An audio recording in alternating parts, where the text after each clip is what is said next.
Degree అందరూ ఇస్తారు. Career కి క్లారిటీ ఇచ్చేది మాత్రం కాన్ఫిడో. బెస్ట్ యూనివర్సిటీ సీట్ తో పాటు సెటిల్ అయ్యే స్కిల్ కూడా గ్యారంటీ.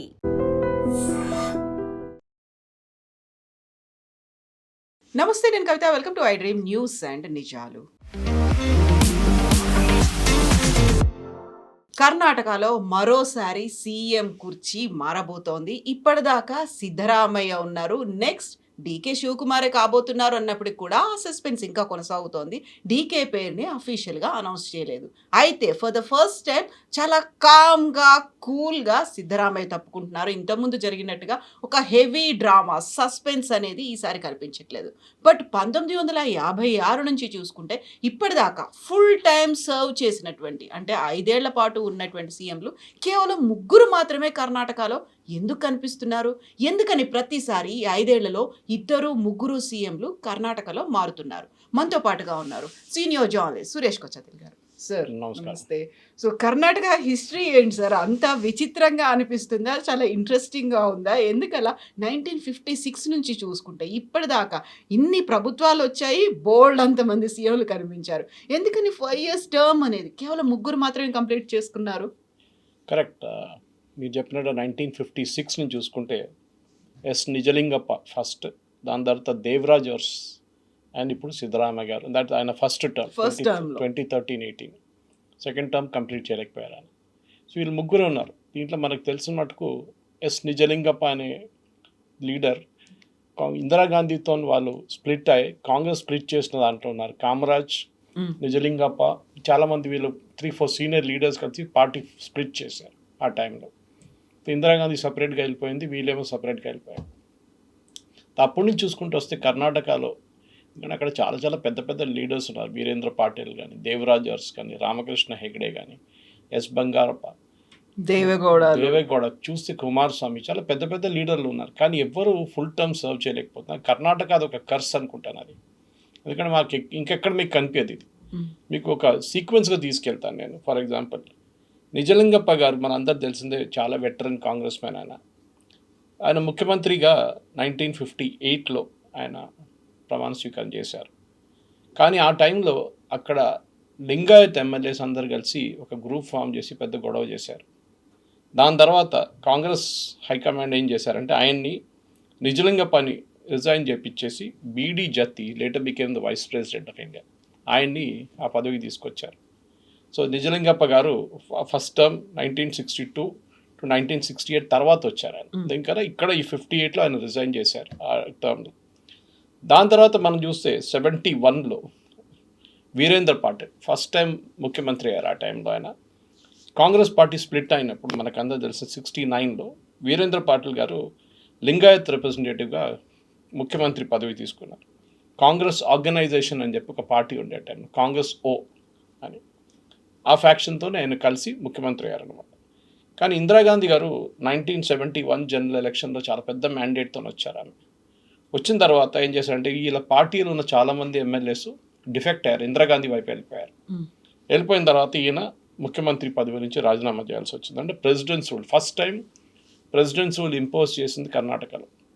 ఈ ప్రెసిడెంట్ రూల్ కూడా కర్ణాటకలో ఒక చాలా పెద్ద కాన్స్టిట్యూషనల్ ప్రాబ్లం క్రియేట్ చేసిన తర్వాత మనకు అందరు తెలిసిన బొమ్మాయి జడ్జ్మెంట్ అని చెప్పి సుప్రీంకోర్టుకి చాలా ఫేమస్ జడ్జ్మెంట్ ఉండే, అది సపరేట్ స్టోరీ. కానీ ఈ కంటిన్యూస్గా కర్ణాటకలో ఇన్స్టెబిలిటీ ఉన్న కారణం ఇది.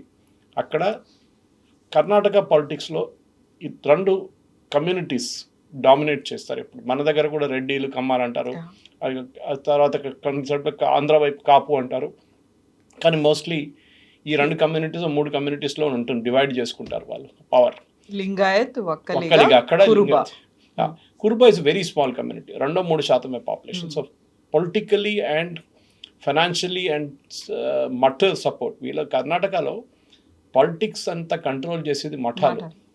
వాళ్ళు ఇంజనీరింగ్ కాలేజ్ నడిపిస్తారు, మెడికల్ కాలేజ్ నడిపిస్తారు, స్కూళ్ళు నడిపిస్తారు, అన్నీ ఉంటుంది. నేను టైమ్స్ ఆఫ్ ఇండియాలో ఉన్నప్పుడు అప్పుడు 1989లో నాకు గుర్తుంది, I have travelled extensively in Karnataka. వీళ్ళ అడ్వర్టైజ్మెంట్స్ కోసం తిరుగుతుండే నేను మఠాలకి. దావంగేరే, షిమోగా, ఇట్లాంటి ప్లేసెస్కి వెళ్తే అక్కడ పెద్ద పెద్ద మఠాలు ఉంటాయి అండ్ స్వామి పీఠాధిపతులు ఉంటారు. వాళ్ళు బిజినెస్సే మాట్లాడతారు ఆ టైంలో. వాళ్ళకి మెడికల్ కాలేజ్లో అడ్మిషన్ కావాలి, నార్త్ ఇండియా నుంచి స్టూడెంట్స్ చాలామంది వస్తారు. ఆ టైంలో నీట్ ఏం లేకుండే, డబ్బులు ఇస్తే వాళ్ళకి అడ్మిషన్ వచ్చేస్తుంది. సో ఎందుకంటే వాళ్ళకి ఫైనాన్షియల్ ఉంటేనే వాళ్ళు పొలిటికల్ సపోర్ట్ తీసుకోగలరు. So it was a quid pro quo అనమాట వీళ్ళ నడిమిట్లో. సో ఒకసారి లింగాయత్ ముఖ్యమంత్రి వస్తే ఒక్కలిగాలు ఆయన గుంజి కిందకి తీసుకొస్తారు. ఒక్కలిగా ముఖ్యమంత్రి వస్తే లింగాయట్లు గుంజేస్తారు. ఇప్పుడు నా ప్రెసెంట్ ఈ Shivakumar Vokkaliga. And Siddaramaiah Kuruba community. Kuruba is a very very small minority community. అంటే వాళ్ళు ఒక బీసీ కమ్యూనిటీ లాగా వస్తారు, ఓబీసీ కమ్యూనిటీలో. So they are very very minute. అంత పెద్ద పొజిషన్ లేదు వాళ్ళకి. ఎస్సీ ఎస్టీ మైనారిటీ అని చెప్పొచ్చు, ఆ వీకర్ సెక్షన్ నుంచి అని చెప్పొచ్చు. కానీ వీళ్ళిద్దరు పవర్ఫుల్, లింగాయత్స్ అని ఒక్కలి కాదనమాట. సో వీరేంద్ర పాటిల్ గారు ఫస్ట్ టైం అప్పుడు 1971లో ఈ గొడవ అంతా జరిగిన తర్వాత ప్రెసిడెంట్స్ రూల్ పెట్టారు. దాని తర్వాత దేవరాజ్ అర్స్, ఈయనైతే he was considered mass leader, backward class. Again Siddaramaiah లాగా బ్యాక్వర్డ్ క్లాస్ కమ్యూనిటీ నుంచి దేవరాజ్ అర్స్ అన్నమాట. ఆయన సెకండ్ టర్మ్కి ముఖ్యమంత్రి అయ్యారు అప్పుడు. దాని తర్వాత ఇందిరాగాంధీతో మళ్ళీ గొడవ. దాని తర్వాత ఆయన దేవరాజ్ అర్స్ అని చెప్పి కాంగ్రెస్ అర్స్ అని చెప్పి ఒక పార్టీ ఫామ్ చేశారు. ఆలోచించండి, కాంగ్రెస్కి ఇన్ని పార్టీలు ఉండే ఒక టైంలో. ఈవెన్ కేరళలో కరుణాకర్ అని, తర్వాత తమిళమానిలా కాంగ్రెస్ అంటే తమిళనాడులో జీకే మూపనార్, పి చిదంబరం వీళ్ళందరూ కలిసి పార్టీ కూడా ఫామ్ చేశారు ఆ టైంలో. కానీ దాని తర్వాత ఇందిరాగాంధీ గారు తిరిగి వచ్చినప్పుడు 1980లో మళ్ళీ చాలామంది ఎమ్మెల్యేలు రిజైన్ చేసి వెళ్ళిపోయారు. దాని తర్వాత he lost his majority. And then ఆయన సక్సీడ్ చేసింది గుండూరావు ఆ టైంలో. గుండూరావు గారు ముఖ్యం. సో ఎన్ని పేర్లు ఉన్నాయి చూడండి కర్ణాటకలో. ఓకే, ఇది చాలా మటుకు ఇది. దాని తర్వాత first non Congress chief minister అని వచ్చింది 1988లో రామకృష్ణ హెగడే. రామకృష్ణ హెగడే గారు పాపం చాలా మంచి character. I still remember him. నేను కలిశాను కూడా ఆయన, నేను ఆ టైమ్స్లో ఉన్నప్పుడు. వెరీ జీనియల్ మ్యాన్, కానీ మంచోడు, వెరీ సింపుల్. మల్లేశ్వరం ఏరియాలో ఉంటుండే ఆయన. కానీ ఆయనకి కొన్ని ఏం చెప్తారు, ఆయన చేసిన పనులు కాదు అది. ఫోన్ ట్యాపింగ్ ఒక కేసు ఉండే, అక్కడ ఆపోజిషన్ లీడర్స్ మీద ఫోన్ ట్యాప్ చేశారు అది చెప్పేసి. దాని కాకుండా చాలా మటుకు ఆయన మీద పార్టీలోనే వ్యతిరేకత ఉండే. So he had to resign finally. ఆయన రిజైన్ చేశారు. ఆయన్ని ఎస్ఆర్ బొమ్మాయి గారు సక్సీడ్ చేశారు. సో ఇంకో పేరు వచ్చింది ఇప్పుడు, ఎస్ఆర్ బొమ్మాయి. దాని తర్వాత 1990లో మళ్ళీ వీరేంద్ర పాటిల్ గారు తిరిగి వచ్చారు ఈసారి. ఓకే, ఆసారి 1918లో కాంగ్రెస్కి చాలా పెద్ద మెజారిటీ వచ్చింది కర్ణాటకలో. And then he came back as CM. కానీ ఆయన సీఎం వచ్చిన తర్వాత చన్నపట్న అండ్ దావంగిరిలో చాలా పెద్ద కమ్యూనల్ రైట్స్ జరిగింది. దాంతో ఆయన మీద చాలా పెద్ద ప్రెషర్ వచ్చింది. అండ్ మనకు బేగంపేట్ ఎయిర్పోర్ట్లో అంజయ్య గారిని ఎట్లా ఇన్సల్ట్ చేశారో, something very similar happened in Bengaluru airport. Rajiv Gandhi గారు ఒక ట్రిప్కి వచ్చినప్పుడు అక్కడ ఆ ట్రిప్లో ఇమ్మీడియట్ ఈయన దగ్గర అడగకుండానే, వీరేంద్ర పాటిల్ గారి దగ్గర అడగకుండానే వీరేంద్ర పాటిల్ రాజీనామా చేసేస్తారు, ఎస్ బంగారాపై విల్ సక్సీడ్ అని చెప్పి బెంగళూరు ఎయిర్పోర్ట్లో అనౌన్స్ చేశారు. మన దగ్గర జరిగినప్పుడు తెలుగు ఆత్మగౌరవం అని చెప్పి ఎన్టీ రామారావు గారు ఒక క్యాంపెయిన్ మొదలుపెట్టారు. దాని తర్వాత టీడీపీ ఫామ్ అయింది. సో కాంగ్రెస్కి అదే హ్యాబిట్ ఉంది ముందు కూడా, కొత్తది కాదు. 1990లో ఇది జరిగింది. దాని తర్వాత బంగారప్ప గారు ముఖ్యమంత్రి అయ్యారు, దట్ ఈస్ 1992లో. కానీ ఆయన వచ్చిన తర్వాత ఆయన ఒక కరప్ట్ ఇమేజ్ ఉండే బంగారప్పకి. నాకు గుర్తుంది, ఆయన ఇల్లు మన బెంగళూరు రేస్ కోర్స్ రోడ్ ఎదురుగా ఒక లేన్లో ఉండే, సందులో ఉండే అనమాట. కృష్ణ అని చెప్పి ఒరిజినల్ రెసిడెన్స్ ఒకటి ఉంది, కావేరి అని చెప్పి ఇంకోటి ఉంది. కానీ ముఖ్యమంత్రి, కానీ he use to stay in his own house Bangarappa గారు. ఆయన మీద చాలా ఆరోపణలు వచ్చినాయి. దాని తర్వాత ఈ had to kind of resign అనమాట. అక్కడి నుంచి ఆయన రాజీనామా చేయాల్సి వచ్చింది. ఆయన రాజీనామా చేసినప్పుడు మీరు చెప్పినట్టు వీరప్ప మొయిలీని అప్పుడు అపాయింట్ చేశారు ముఖ్యమంత్రిగా. Yes, he became the CM after that. కానీ ఆయన కూడా ఎక్కువ రోజులు ఉండకపోయారు. దాని తర్వాత 1996లో హెచ్డి దేవగౌడ గారు వచ్చారు. Okay, again one big name.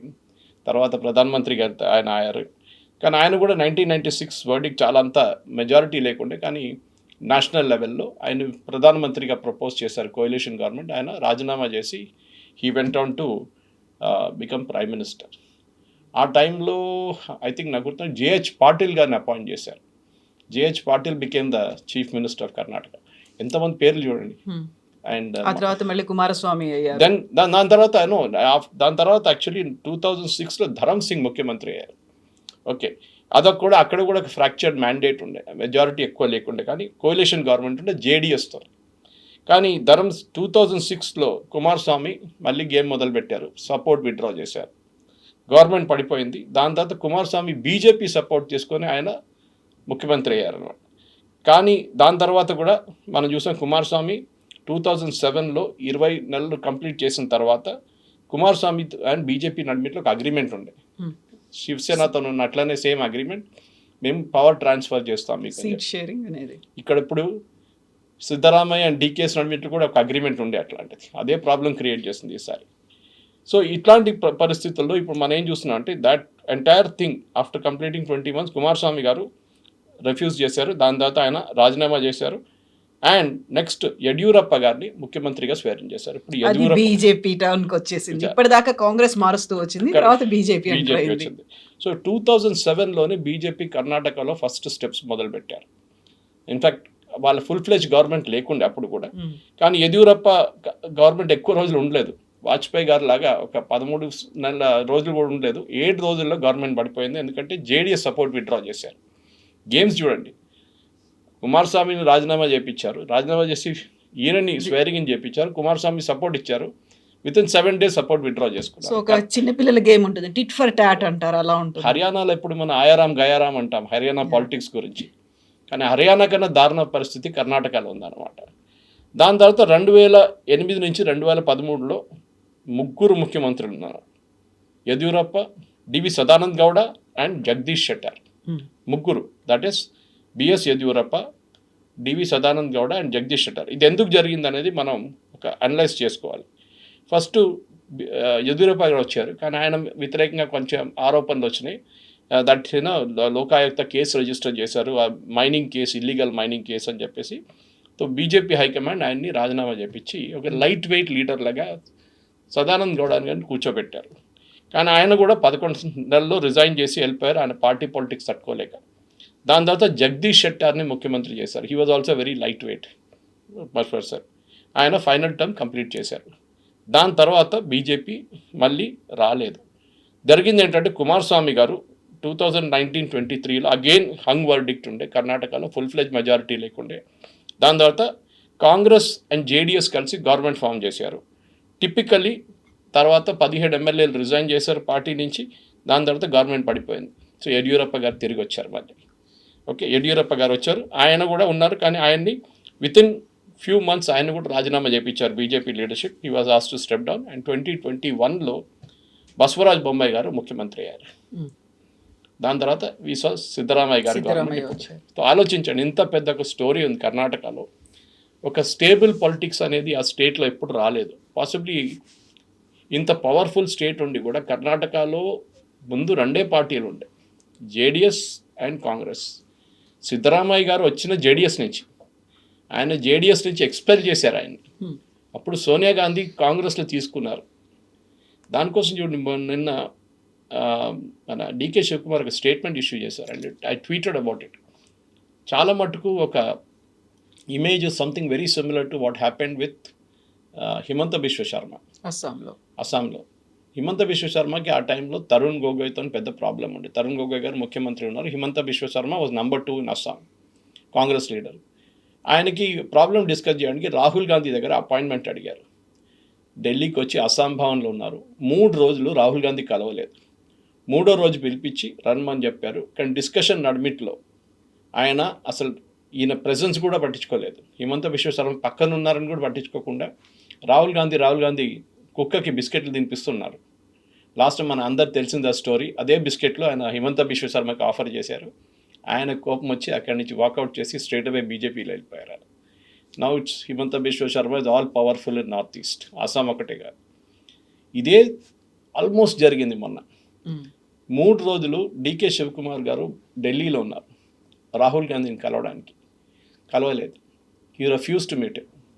ఎందుకంటే సిద్ధరామయ్యకి సపోర్ట్ రాహుల్ గాంధీ దగ్గర నుంచి, నాట్ ఆ శివకుమార్ అనే మనిషికి ఆయన నచ్చరు. ఎందుకంటే ఒకటి, శివకుమార్ ఈజ్ వెరీ పవర్ఫుల్ కర్ణాటకలో ఫైనాన్షియలీ. ఆయన కాంగ్రెస్ పార్టీ ఏటీఎం అంటారు. ఆయన డబ్బులు ఆయన దగ్గర ఉంది. ఆయన పర్సనల్ వెల్త్ చూసుకుంటూ కూడా 600 నుంచి 1200 కోట్ల దాకా ఉంది. ఆయన బ్రదర్ ఇద్దరు కలిసి పెద్ద బిజినెస్ ఉంది వాళ్ళకి. కానీ రాహుల్ గాంధీ కలవలేదు. లాస్ట్ 3rd డే ఆయన ఏదో ఒక చేయబోతున్నారని తెలిసినప్పుడు Priyanka Vadra called him, said please come and see me. ఆమె మాట్లాడి ఆమె డిసైడ్ చేసిందంట that he will become the CM and Siddaramaiah will have to step down. Siddaramaiah గారికి ఇప్పుడు కూడా తట్టుకోలేకపోతున్నారు ఆయన. బికాస్ ఆయనకి అఫ్కోర్స్ క్లోజింగ్ టు 80 నౌ. ఆయన కొడుకు యతీంద్రాని ఒక పెద్ద పొజిషన్కి తీసుకురావాలని ఉండే. కానీ డీకే శివకుమార్కి అసలు అది నచ్చదు. ఎందుకంటే ఆయనకు ఒక లైఫ్ లాంగ్ డ్రీమ్ ఉండే, కర్ణాటక ముఖ్యమంత్రి నేను కూడా ఉండాలి, నేను కూడా కావాలని చెప్పేసి. తో ప్రియాంక వాద్రా పిలిపించి మాట్లాడాలంట, but Rahul Gandhi did not see him even then. తో పాలిటిక్స్ ఇంకా మారిపోలేదు కర్ణాటకలో, ఇంకా నడుస్తుంది. అందులో కాంగ్రెస్ లో కూడా 2 పవర్ సెంటర్లు తయారయ్యాయి, ఒకటి ప్రియాంక అండ్ ఒకటి రాహుల్ వర్గాలుగా ఉన్నాయా అని. దట్స్ వాట్ వాళ్ళ ఫాదర్ చేసిన అదే పాలిటిక్స్ కదా ఇది. వాళ్ళ నాన్నగారు బంగారప్ప అని అనౌన్స్ చేశారు ముఖ్యమంత్రిగా ఎయిర్పోర్ట్లో. ఇక్కడ అంజయ్ గారిని తీసేసి ఇంకో ముఖ్యమంత్రిని పెడతా అని చెప్పినట్టు అదే కండిషన్లో అయిపోయింది అది. అంటే కాంగ్రెస్లో ఎప్పుడు కూడా ముఖ్యమంత్రిని డిసైడ్ చేసేది ఈ పార్టీలో ఉన్న వాళ్ళ ఫ్యామిలీ ఒకటే. ఖర్గే గారు కూడా రోల్ ఆలోచించండి. ఖర్గే గారు కర్ణాటక నుంచి కాంగ్రెస్ పార్టీ ప్రెసిడెంట్, ఆయన్ని కన్సల్ట్ చేయకుండానే ముఖ్యమంత్రిని మార్చేశారు అక్కడ. ఒక టైంలో రూమర్ ఉండే, మీకు గుర్తుంటుంది, ఖర్గే గారిని ముఖ్యమంత్రి చేసి ఈయనని రాజ్యసభకు పంపిద్దామని చెప్పేసి. కానీ అది శివకుమార్ వాళ్ళ ఫ్యాక్షన్ అంగీకరించట్లేదు. కానీ ఇప్పుడు కూడా సపోర్ట్ డీకే శివకుమార్కి లేదు. డ్రామా ఇంకా అవి బాకీ హై, హిందీలో అంటారు చూడండి, అవి డ్రామా పిక్చర్ అవి బాగా బాకీ హై. ఎందుకంటే ఈ ఎమ్మెల్యే సపోర్ట్ అంతా సిద్ధరామయ్యకు ఉంది. రేపు ఏదైనా జరిగితే కర్ణాటకలో హిస్టరీ ఉంది split of Congress party, Congress organisation, Congress Urs, ఇట్లాంటి చాలా మటుకు పార్టీలు ఫామ్ అయినాయి. సో డెఫినెట్గా ఐ థింక్ ఇంకొక ఈ బాకీ టర్మ్లో ఎంత మిగిలిందో టర్మ్లో, ఆ టర్మ్లో డీకే శివకుమార్ గారి పొజిషన్ చాలా షేకీగా ఉండబోతుంది, చాలా షేకీగా ఉండబోతుంది. అందులో కూడా డీకే శివకుమార్ మీద విపరీతమైనటువంటి ఆరోపణలు సొంతంగా కాంగ్రెస్ పార్టీ బయట వైపు నుంచి కూడా చేయించింది అనేది. అందులో ఆయన ఆర్ఎస్ఎస్ అభిమాని, లేకుంటే అలాంటి కార్యక్రమాలకు అటెండ్ అవుతుంటారు, ఎక్కువగా బీజేపీకి సపోర్ట్గా మాట్లాడుతున్నారు. హీఈస్ మోర్ బీజేపీ దాన్ కాంగ్రెస్ అనేటువంటి ఒక యాంటీ క్యాంపెయిన్ కూడా ఎస్టాబ్లిష్ చేశారు అక్కడ. కరెక్ట్. ఆయన రిలీజియన్ వైజ్ ఆయన ఎప్పుడు హైడ్ చేయలేదు అని చెప్పారు కూడా ఆయన. నేను గుడికి వెళ్తాను, నేను కుంభమేళాకి వెళ్ళాను, నేను వెళ్తాను, నాకు ప్రాబ్లం లేదని. కానీ అదే టైంలో సిద్ధరామయ్య గారు ఎగ్జాక్ట్లీ ఆపోజిట్. ఆయన హిజాబ్ ఇష్యూలో తీసుకున్న స్టాండ్ ఒకటి చూడండి. చాలా మటుకు టిప్పు సుల్తాన్ యానివర్సరీ సెలబ్రేట్ చేయడంలో ఆయన సపోర్ట్ ఒకటి ఉండే. చాలా మటుకు ఓబీసీ మైనారిటీ అంటే ముస్లిమ్స్ కలిపి ఒక సెట్ చేయడానికి చాలా మటుకు ట్రై చేశారు సిద్ధరామయ్య గారు. అది న్యాచురల్ డీకే శివకుమార్ ఫ్యాక్షన్కి నచ్చలేదు. కానీ ఇప్పుడు కూడా మెజారిటీ, నేను అది చెప్తే, ఇప్పుడు కూడా మెజారిటీ ఎమ్మెల్యేలు సిద్ధరామయ్యతో ఉన్నారు. కానీ అది మారిపోతుంది. ఒకసారి మీకు ఆ కుర్చీలో ఉన్న పవర్ వచ్చేస్తే ఎమ్మెల్యేలు కూడా మారిపోతారు. అది మనం చాలా టైం భారత్లో ఉన్న పాలిటిక్స్లో చూసాం, అది ప్రతి స్టేట్లో జరిగింది అది. కానీ ఇప్పుడున్న పరిస్థితుల్లో కాంగ్రెస్కి 3 స్టేట్స్ ఉన్నాయి సౌత్లో టెక్నికలీ, ఇంకోటి కోయిలేషన్ అని తమిళనాడు, కేరళ, కర్ణాటక అండ్ తెలంగాణ. అఫ్కోర్స్ కేరళలో కూడా ఇట్స్ కోయిలేషన్ గవర్నమెంట్, టెక్నికలీ వాళ్ళు యూడిఎఫ్ అని చెప్తారు దాన్ని. తెలంగాణ అండ్ కర్ణాటకలోని ఫుల్ ఫ్లెడ్జ్డ్ పార్టీ, వాళ్ళ ఓన్ సపోర్ట్లో ఉన్నారు వాళ్ళు. అట్లాంటి పరిస్థితుల్లో రేపు కర్ణాటకలో అన్నిటికంటే పెద్ద లక్కీ ఫ్యాక్టర్ కాంగ్రెస్కి ఏంటంటే బీజేపీ వైపు నుంచి ఒక స్ట్రాంగ్ లీడర్ లేరు వాళ్ళ దగ్గర. ఇప్పుడు ఎవరు ఫేస్ అనేది చూపించడానికి లేదు అక్కడ. మీకు గుర్తుంటుంది కవిత గారు, ఈయన్ని యదియూరప్ప గారిని రాజీనామా చేపించినప్పుడు ఆయన సపరేట్ పార్టీ ఫామ్ చేశారు, కేజేపీ అని చెప్పి. ఆసారి ఎలక్షన్లో, నెక్స్ట్ జరిగిన ఎలక్షన్లో 12% ఓట్లు తీసుకెళ్ళిపోయారు. That is the BJP could not win. తర్వాత బీజేపీ హైకమాండ్ తెలిసిపోయింది మనం చేసిన తప్పని చెప్పి ఆయన రిటర్న్ తీసుకొచ్చారు. But it's too late. కానీ ఇదే ఆర్గ్యుమెంట్ మనం బీహార్ కానీ, ఛత్తీస్గఢ్ కానీ, ఒడిశా, రాజస్థాన్, మధ్యప్రదేశ్ కూడా చేయొచ్చు మనం. అక్కడ ఎవరున్నారు ముఖ్యమంత్రి ఫేస్? ఎవరు లేరు కదా. పార్టీ ఒక పేరు చెప్పారు, ఆ పేరుతోనే అందరు ఎస్ అన్నారు, ముఖ్యమంత్రి అయిపోయారు. కర్ణాటకలో కూడా అట్లా చేయొచ్చు కదా అంటే కాదు. కర్ణాటక పాలిటిక్స్ ఈజ్ ప్యూర్లీ, నేను చెప్పాను చూడండి, ఒక్కలిగా లింగాయట్ బ్యాటిల్. ఇప్పుడు మన డీకే శివకుమార్ గారు ఒక్కలిగా, లింగాయట్ సైడ్ నుంచి పెద్ద పుష్ బ్యాక్ రావబోతుంది. వాళ్ళ వైపు ఉన్న ఎమ్మెల్యేలతోని రాజీనామా చేపిస్తే కూడా ఐ వోంట్ బి సర్ప్రైజ్డ్. అది కూడా జరగవచ్చు. మఠాల పీఠాధిపతి చేపిస్తారు. అది కూడా వాళ్ళ గేమ్ ఆడడానికి చాలా పెద్ద ఛాంపియన్స్ వాళ్ళు, మనకు ప్రొఫెషనల్ పొలిటీషియన్స్ కన్నా పెద్ద పొలిటీషియన్స్ వాళ్ళు. కర్ణాటకలో ఇంకా ఈ కురుబా కమ్యూనిటీ మీద అంత ప్రాబ్లం లేదు, కానీ మేజర్ ప్రాబ్లం రాబోతుంది ఇటువైపు నుంచి, లింగాయట్ వైపు నుంచి. లింగాయట్ ఉన్న ఎమ్మెల్యేలు ఎక్కడికి వెళ్తారో మనకు తెలియదు. మొన్న కూడా దావంగేరే బై ఎలక్షన్ జరిగినప్పుడు షామ్ను శివశంకరప్ప అని చెప్పి చాలా పెద్ద లీడర్ కాంగ్రెస్ది, నేను ఆయన్ని ఆ టైంలో కలిసాను, 1989లో కలిసాను ఒకసారి.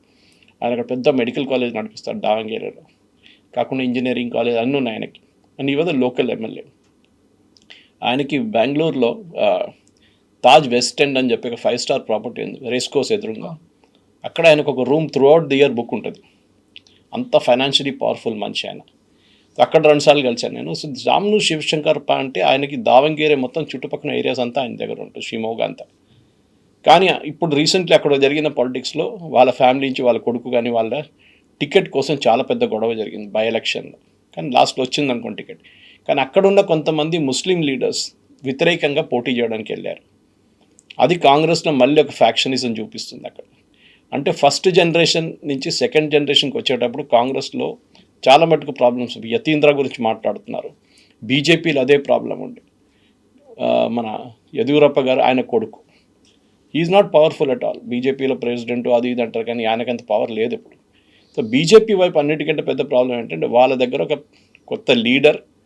అది పాత సిస్టంలో మనం చూస్తే చాలా మటుకు యడ్యూరప్ప గారు ఉన్నారు, ఆయన తర్వాత కూడా చిన్న చిన్న లీడర్స్ సదానంద్ గౌడ ఉన్నారు, మేము చెప్పినట్లు జగదీష్ షెట్టార్ వచ్చారు, ఇట్లాంటి లీడర్స్ ఉన్నారు. కానీ they are not mass crowd pulling leaders కాదు. ఈవెన్ సిద్ధరామయ్య కూడా అంత పెద్ద మాస్ క్రౌడ్ పుల్లింగ్. ఇన్ఫ్యాక్ట్ ఈయన DK Shivakumar is a crowd puller surprisingly. Okay, ఎందుకంటే ఆయన ఒక యంగ్ బ్లడ్ అని చూపిస్తారు అండ్ మంచి ఆర్గనైజర్, ఫైనాన్షియల్గా మంచి పులప్ తీసుకొస్తారు. అదే దట్ ఈస్ వై కాంగ్రెస్ ఈసారి ఐ థింక్ ప్రియాంక అట్లీస్ట్ అది రికగ్నైజ్, రాహుల్ గాంధీ రికగ్నైజ్ చేయకపోతే కూడా ప్రియాంక వాద్రా రికగ్నైజ్ చేసింది. ఈయనని ఇట్లా నిలదీస్తే ఈయన రేపు ఇంకొక హిమంత బిశ్వలాగా తయారవుతారు, బీజేపీకి వెళ్ళిపోతాడు, పార్టీని మార్చేస్తారు, బీజేపీ ముఖ్యమంత్రి అయిపోతారు రేపు అని చెప్పేసి. ఇవాళ కూడా మనం రూల్ అవుట్ చేయలేము అది. ఎందుకంటే వచ్చే ఎలక్షన్లో, రాబోయే ఎలక్షన్లో, ఈ ఇంకా 2-3 సంవత్సరాలు 2 సంవత్సరాలు జరిగే ఎలక్షన్లో ఏం జరుగుతుందని మనకు తెలియదు ఇప్పుడు. బహుశా అప్పుడు I won't be surprised Siddaramaiah గారు అక్కడ పార్టీని స్ప్లిట్ చేసి కూడా చేయొచ్చు. సో ఈవెన్ కమ్యూనల్ లైన్స్లో కూడా డివైడ్ కావచ్చు. ఒకటి లింగాయట్ సపరేట్ పార్టీ పెట్టి వాళ్ళు సపరేట్గా వెళ్ళిపోతారు, ఒక్కలిగా ఇటువైపు నుంచి ఇటు వెళ్ళిపోతారు. ఇది కూడా జరగవచ్చు. ఎందుకంటే కర్ణాటకలో ఇప్పుడు ఆ ఓల్డ్ ఫ్యాక్షన్ లీడర్లు ఎవరు లేరు, దేవగౌడ గారు ఒక్కరే ఉన్నారు. కుమారస్వామి ఇప్పుడు మొన్న ఏదో చిన్న సౌండ్లు చేస్తున్నారు ఆయన, మేము బీజేపీతో కలిసి పోటీ చేస్తాం. ఎందుకంటే దానికన్నా ముందు ఆయన పెద్ద స్టోరీ ఆడింది. ఇది బీజేపీ ఆడిన గేమ్. అది నేను తెలంగాణలో ఎప్పుడు చెప్తుంటాను కవిత గారు, బీజేపీ నేర్చుకోవాలంటే కర్ణాటక నుంచి నేర్చుకోవాలి. లెస్ కర్ణాటకలో ఏం చేశారంటే ఒక టైం నేను చెప్పాను చూడండి, జేడీఎస్ అండ్ కాంగ్రెస్ ఉండే అక్కడ, బీజేపీ వాజ్ నథింగ్. తర్వాత మనం చూసాం ఫస్ట్ టైం యడ్యూరప్ప గారు తీసుకొచ్చిన అప్పుడు ఆయన ముఖ్యమంత్రి చేసినప్పుడు జరిగింది ఇదంతా. కానీ అక్కడ వాళ్ళు ఏం చేశారు, ఫస్ట్ వాళ్ళకి చాలా క్లియర్గా తెలిసిపోయింది, మండ్యా పార్టీ అంటారు ఎవరు, జేడీఎస్. మండ్యా పార్టీ చుట్టుపక్కల జిల్లాల నుంచి కొన్ని సీట్లు గెలుస్తారు వాళ్ళు అప్పుడు. అని వాళ్ళు 25 ఎమ్మెల్యేలు 15 ఎమ్మెల్యేలు పెట్టుకుని కూడా ముఖ్యమంత్రి అయిన కేసులు ఉన్నాయి అక్కడ, కుమారస్వామి కానీ దేవగౌడ గారు. కానీ వాళ్ళని బీజేపీ ఏం చేశారు, స్లోలీ వాళ్ళని వీకెన్ చేయడం మొదలుపెట్టారు. వాళ్ళ వైపున కొంతమంది ఎమ్మెల్యేలని అటు కొనుక్కున్నారు. కాకుండా తర్వాత దేవగౌడ గారిని పార్లమెంట్కి పంపించి, రాజ్యసభకి పంపించి, కుమారస్వామిని యూనియన్ మినిస్టర్గా చేసి కంప్లీట్లీ జేడీఎస్ని అక్కడ వీక్ చేసేసారు. ఇప్పుడు జేడీఎస్ ఒక 5 సీట్లు గెలిస్తే కూడా అసెంబ్లీలో చాలా పెద్ద పర్ఫార్మెన్స్ ఉంటుంది. అది కాకుండా వాళ్ళ ఫ్యామిలీలో కొన్ని స్కాండల్స్ అంతా వచ్చిన, రేవన్న కొడుకుది స్కాండల్ అంతా వచ్చిన తర్వాత జరిగిన పార్టీ చాలా వీక్ అయిపోయింది. అక్కడ అదే పొజిషన్ ఇక్కడ నేను ఎప్పుడు చెప్తుంటాను, బీజేపీ చేయాల్సి ఉంటే కాంగ్రెస్తో పోటీ కాదు తెలంగాణలో, బీజేపీ పోటీ చేయాల్సింది బీఆర్ఎస్ వ్యతిరేకం. బీఆర్ఎస్ని వీక్ చేసేస్తే బీజేపీ ఇప్పుడు కాకుండా 10 సంవత్సరాల్లో అపోజిషన్గా పైకి వస్తారు. కానీ అది ఇక్కడ జరగలేదు, కర్ణాటకలో జరిగింది అది. ఇప్పుడు కూడా బీజేపీకి సౌత్లో ఒక హోప్ ఉంది, ఒక స్టేట్ గవర్నమెంట్ అంటే అది కర్ణాటకనే ఉంటుంది. కానీ బెంగాల్ తర్వాత బీజేపీకి ఒక కొత్త జోష్ వచ్చేసింది, కర్ణాటక కూడా మనం పట్టుకుందాం ఈసారి అని చెప్పేసి. దానికోసమే ఈ మార్పు ఇప్పుడు జరిగింది. అదర్వైజ్ ఇదే మూవ్స్ శివకుమార్ గారు 1 సంవత్సరం ముందు కూడా చేశారు. ఐ మీన్ జెంటిల్మెన్స్ అగ్రిమెంట్ అంటున్నాను, మనకు తెలియదు, వీళ్ళు అందరు కలిసి కూర్చి చేసిన ఒక అగ్రిమెంట్ దట్ 2.5 years అని. కానీ అది సిద్ధరామయ్య గారు దీనికన్నా ముందు కూడా ముఖ్యమంత్రులు కూడా అదే పని చేశారు, కుమారస్వామి అదే పని చేశారు, బీజేపీకి ఇవ్వలేదు.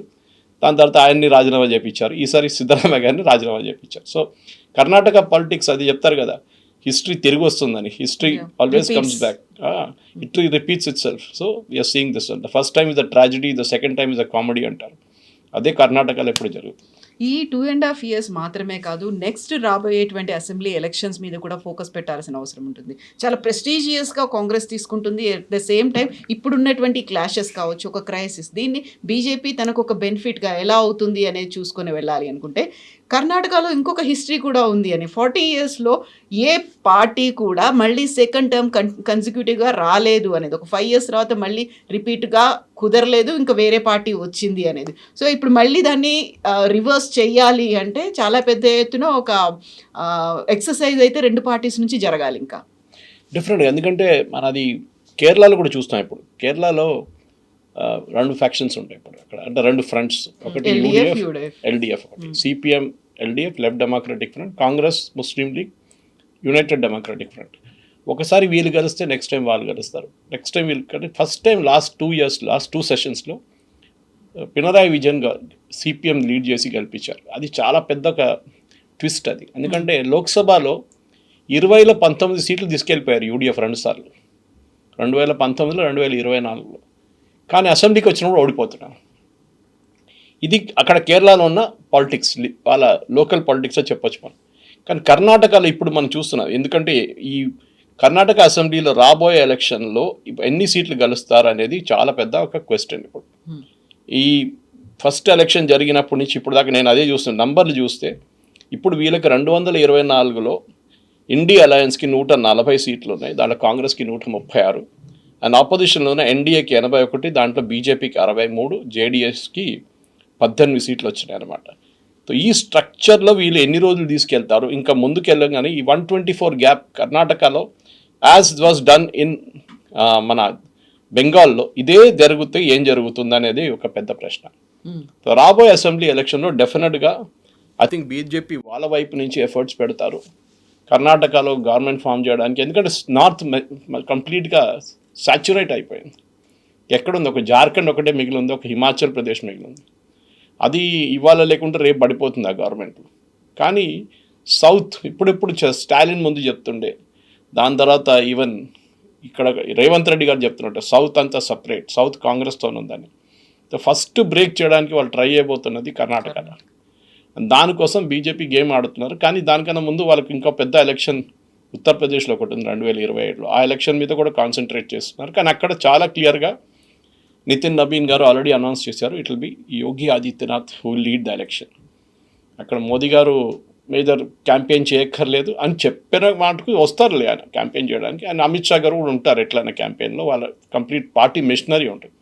400+ సీట్లు ఉన్నాయి. So it's a huge state. కానీ కర్ణాటక వైపు కూడా ఒక ఎఫర్ట్ ఉంటుంది.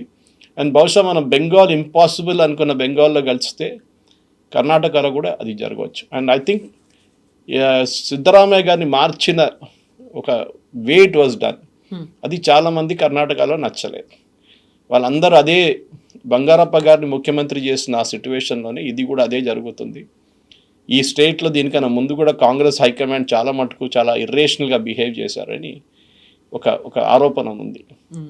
అది వస్తే మళ్ళీ కర్ణాటకలో కన్నడ ఆత్మగౌరవం అని చెప్పి బీజేపీ దిగుతారు రోడ్డు మీద, అది జరుగుతుంది కూడా.